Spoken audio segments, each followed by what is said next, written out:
Hello children, hope you all are fine. Today we are going to read lesson 9 and the name of the story is The Cheat's Gifts. Through this story, we are going to learn the lesson of abandoning greed. Abandoning means leaving something. So, through this story, we are going to learn how to leave greed. Let us start reading the story. In a land in western India ruled a powerful king who was known for his regular interaction with his subjects. Often while settling matters in the court, it would be easy for him to give a good judgment because of his first-hand knowledge about any incident. Despite this, he had the weakness of appreciating people who offered him gifts, no matter what the gift was. So children, from the first paragraph, we got to know that there was a powerful king in a land in western India who was very famous because he used to interact with his people on a regular basis. And because of this quality, it was easy for him to give a good judgment regarding any incident. As he had the first-hand knowledge, but he had one weakness, and that was he used to accept any gifts offered by the people, no matter what the gift was. Now let us read the next paragraph. One day, as the king stepped out of his palace, he found a man standing at the gate, holding a chicken in his hand. On seeing the king, the man stepped forward and said in a loud voice, "Your Majesty, I gambled in your name and won this prized chicken. This rightfully belongs to you. Please oblige me by accepting it." The king was flattered and he offered his guard to take the chicken and send it to the royal poultry farm. So what happened next? One day the king met with a man who was standing at his gate holding a chicken in his hand. And when that man saw the king, he said that this chicken belongs to you because I have won this prized chicken as I have gambled in your name. Gamble means betting game, okay? By hearing this, king was flattered. He was so happy and he ordered his guard to take the chicken and send it to the royal poultry farm. Let us read the next paragraph.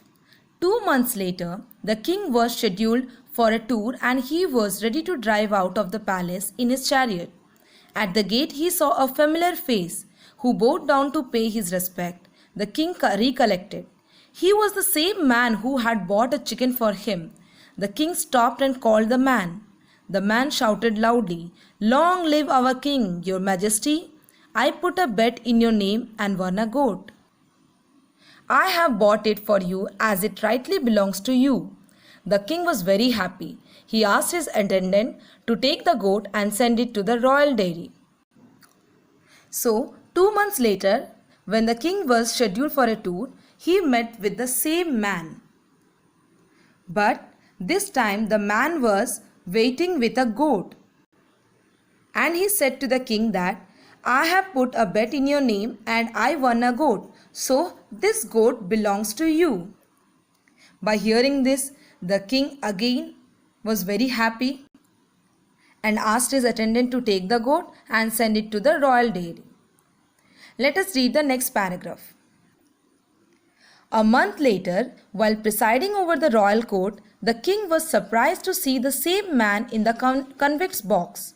When the case came up for hearing, the king asked the man, "What's your side of the story?" The man replied, "Your Honor, I gambled in your name and I lost 500 silver coins." The king realized his foolishness. Since he had accepted gifts from the cheat, he had to pay back too. He ordered the treasurer to give 500 silver coins to the man to clear his debt and warned him not to gamble again. He also decided not to take undue gifts from people. So, a month later, the king was surprised to see the same man in the convict's box. When the king asked that man that, "Why are you here? What is your fault?" The man said that this time he gambled in the name of the king and he lost 500 silver coins. This time, the king realized his foolishness and understood that it is very wrong to take undue gifts from the people.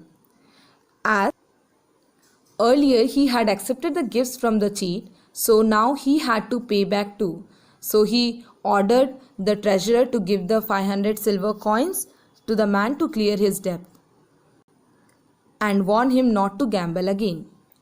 And he himself decided not to take undue gifts from the people. Children, it is important that we don't encourage favors from people who are not honest in their outlook. You should keep good company and do not accept unnecessary gifts or favors. If you do that, you also have to return such gifts and favors, and this may sometimes prove difficult for you. So children, in this story you have seen how king has to abandon his greed when he learnt a lesson from the cheat, as he had to pay back huge amount of money. So one should not accept unnecessary gifts and favor, because you may have to return such gifts and favors, and this may sometimes prove difficult for you. And you should always keep good company in life. So children, I hope you have understood this story properly. Thank you children. Have a nice day.